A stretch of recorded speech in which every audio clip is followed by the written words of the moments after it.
one. So, did you just want me to talk to you? I thought it was like an interview question. Just talk to me. Don't worry about Okay. the camera. Tell me about Alright. yourself and your testimony Okay. about God. My name's Steve. I'm a recovering alcoholic drug addict, not of heavy drugs. Just marijuana most of my life. But a very, very heavy drinker. I come from a rather large family. I'm the last of 8 kids. And I'm now 56. And I've been drinking pretty much all my life. It was always part of our family life. I think I had my first drink when I was around about 13. But we can move on a lot from that. I had a great upbringing, for always family holidays and stuff along them lines. And as I grew, I travelled around Australia a few times. But the whole time through my life, it's been marijuana and alcohol has been a big part of my life. Had a 15-year marriage, which brought no children, but I did have stepchildren and raised other people's kids.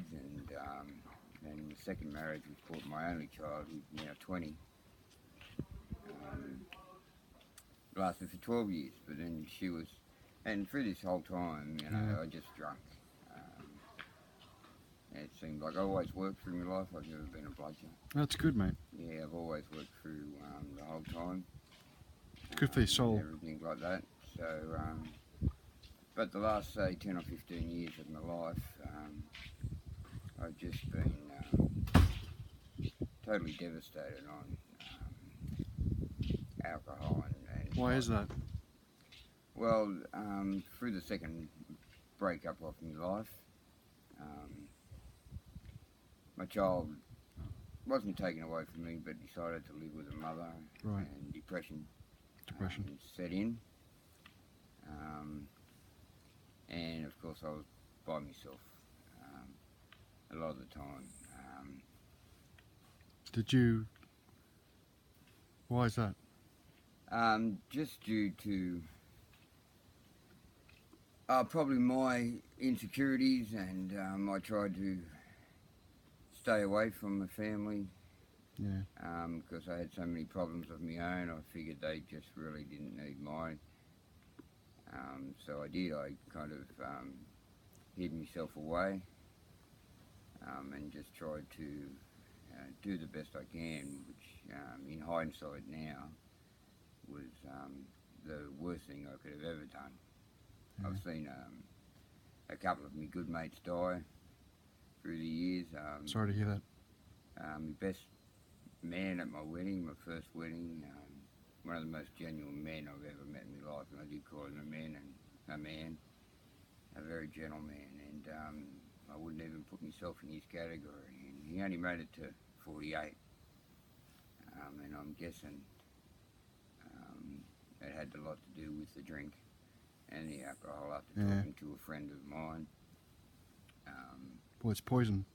Yeah, he was actually back in Wollongong. He was living with his wife and kids in Canberra, and he was there making the decision of the one I've just made, actually, to stop. And I guess he probably just left it too late, and he walked down the street one morning to get a packet of smokes at 5 o'clock in the morning and fell dead on the main highway in Fairy Meadow.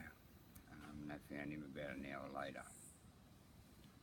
And a brother-in-law, who was a really good mate of mine too, he made it to 58. He was a little bit older than me and stuff like that, and they found him outside the bottle shop.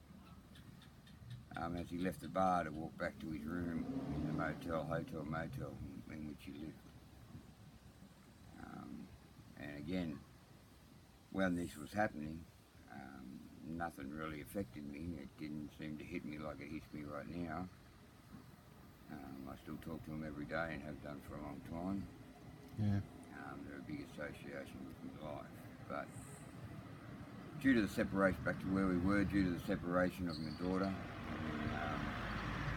that's where it really hit me bad. I felt pretty worthless. Just like a hopeless case. So my thoughts actually turned to suicide, and So how did Jesus turn your life around?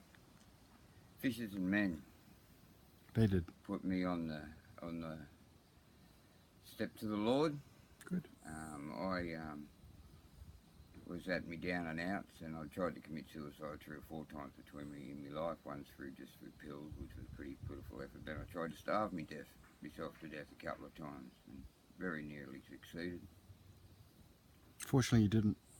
I think God had a lot to do with that now. I think But so. You would not have. I would never have thought of that. You know, I'm relatively young. I don't think I've even touched the 6-month mark, but I'm very, very close. I'm about 5.5 months. I've been now in this ministry and a part of this ministry, and walking in the Lord. And that, if you'd asked me before that time, I probably would have laughed just down the road and out of the way, because it was the last thing on my mind. But I got myself in a position where I had what was on my back, and these shoes actually, and whatever else was in my pocket. And I was sending myself to the doctor because I was feeling pretty down with my depression, and but drinking all the way and smoking pot. I still had pot in my pocket. Yeah. And she didn't let me go anywhere. She put me in an ambulance and sent me to Prince Charles Hospital in Brisbane. I was in Kalangura and near Petrie at the time. And while I was there, I talked to a social worker who made me an appointment to go to a detox, you know, and I was very schizophrenic and just at my wit's end. But she gave me some paperwork to, you know, Men's Helpline, Beyond Blue, so to speak. So that night, the contemplation of the attempts, which I'd even thought about the night before, that's why I presented myself to the doctor, crossed my mind again. So I actually made a call to a helpline and talked for an hour or so. Great. And on one of the pieces of paper was Ozcare in Brisbane. And they were just across the river from where this lady had made me the appointment to do my not in-house, but walk in, walk out detox on the Tuesday morning. And they suggested, you know, try and get someplace down in Brisbane. So I rang Ozcare at about 7 o'clock in the morning when they started answering their phones, and I was lucky enough to talk to a lady named Crystal, and she said if I could make it there by 12 o'clock they'd have a bed for me. So with nowhere else to go and a few dollars I had in my pocket, she gave me all the directions, went for everything with me, got me on the right bus because I didn't know Brisbane very well at all. Yeah. And I made it to Ozcare by 11 o'clock, so I got my bed. That was a Saturday morning. And I was continuing to drink because I had a few dollars in my pocket. Of course, you couldn't drink where you were, so I was walking all around Brisbane, waiting for Tuesday for this detox, which I thought at the time I would go to the detox and be there, because I just really needed some place to be at that point in time. But of course it wasn't in-house, it was go to on a daily basis and take a couple of pills and see you later. But on the Monday morning, someone at Ozcare told me there was a doctor's there, and a nurse's station and a social worker. So I, again, feeling pretty down, presented myself to the doctor at Ozcare, and their great facility there. After I talked to the doctor, the next thing I know, there was Mandy and Scott, two other social workers there, come in to talk to me.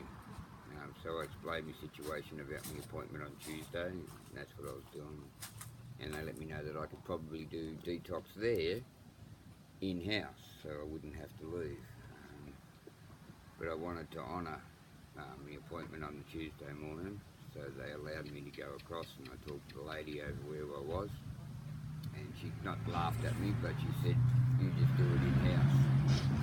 That's the best thing for you. If you can do that, you do it in-house. So I went back and talked to Scott, and I was lucky enough to go into detox in Ozcare on the Wednesday. And lo and behold, in come these bunch of guys from a place called Fishers of Men, which we do on a Tuesday